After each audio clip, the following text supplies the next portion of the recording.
Let us begin with our practical session. As I told you, if you are using Windows 10, then you can go for Oracle 11G Express Edition. The software you can download from the Oracle's official website.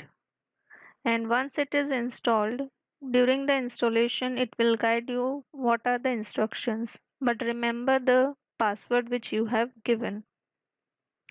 Before working with SQL, what you have to do is you have to find for the Oracle where it is. Once you find the Oracle, what you have to do is you have to get you have to get the database started. How you can start the database? Just click on Start Database. It will prompt you, so you just have to say yes, and all the services of the database will be started. So the service was started successfully. Just close the prompt and you are ready to work with your SQL. Once your database is started, you are ready to work with your SQL. In your Windows, once again you have to look for your Oracle. Oracle, once you find your Oracle, you are ready to work with SQL. So you have to give the command run SQL command line. And here you have to give the command connect and in caps lock SYSTEM system. Enter. And this is the password which you have specified while installation. So remember that password and give this password only. Fine. After starting your database only, you are ready to work with your SQL. Fine. Giving your username and password. Now you're ready to execute your commands. The first command is you have to give set auto commit on. Set auto commit on means what?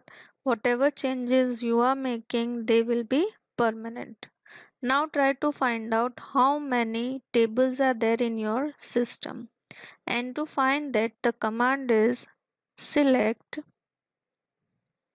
star from tab semicolon. As usual, everything is terminated by a semicolon. So it will give you the list of all the tables which are there in your system. Okay. Now the first step is creation of the table. So to create the table, which is the command create table, and table name, suppose it is student. Create table student, and the create statement begins with a opening parenthesis. Within that, first column is roll number, and suppose it is number. Next, there is a next column, so comma, name, varchar 2, and size of the name can vary from 1 to 20 characters, comma, date of birth, it is date, and this is my second last column, so once again comma, address. Now either you can use varchar or you can use character, it is totally up to you. What you have to use, it depends upon your usage. If you want to save the space, then use varchar 2, because varchar 2 will use only the number of characters which are specified by the user, whereas character will use all the spaces. Fine. Now this is my last column, so don't give comma, just close it, and this is your end of the table, so it is semicolon.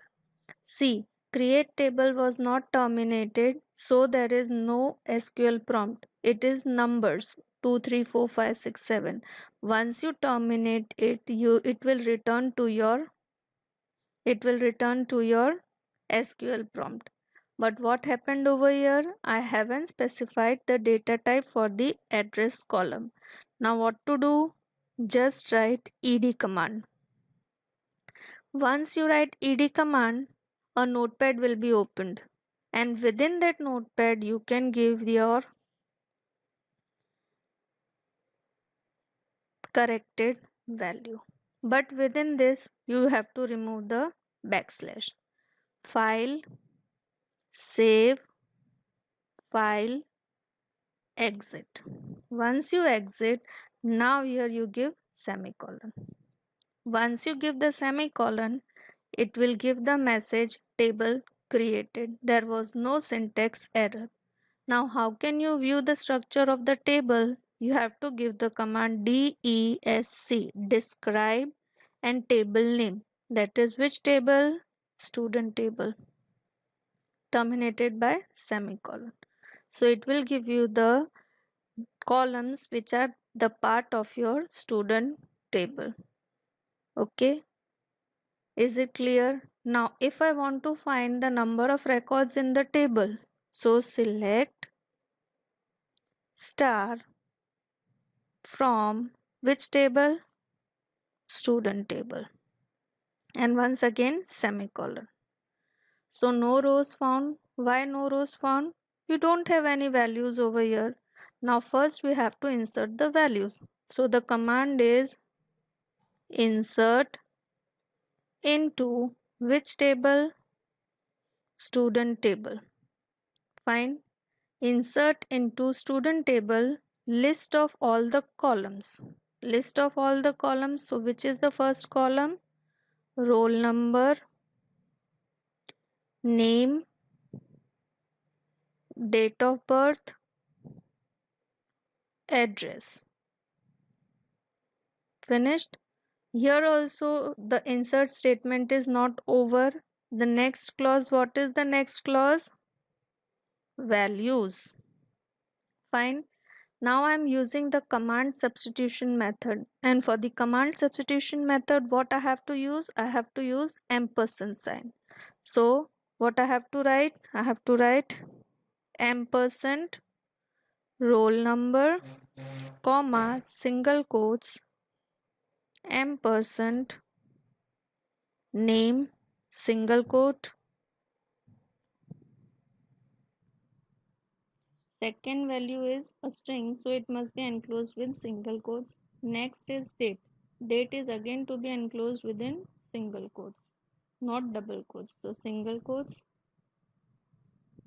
ampersand, DOB, single quote over, comma. Once again address is also character, so single quote, ampersand, address.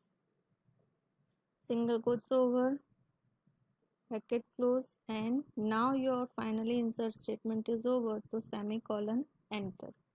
Once you press the enter, it will wait for your input.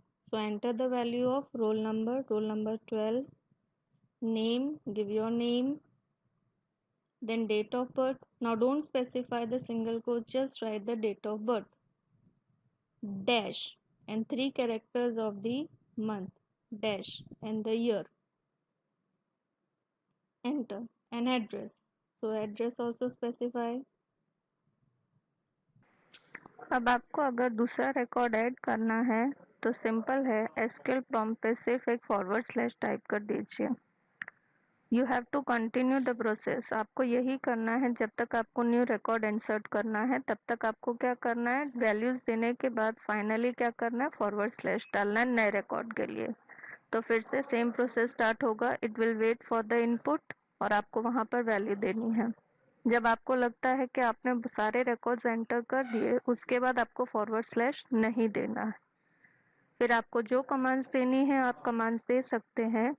और जब आपका काम finish हो जाए तो आपको सबसे पहली चीज क्या करनी है, कमांड प्रॉम्प्ट पे, एसक्यूएल प्रॉम्प्ट पे एग्जिट टाइप करना है, EXIT एग्जिट. एंड फाइनली आपको डेटाबेस को स्टॉप करना है.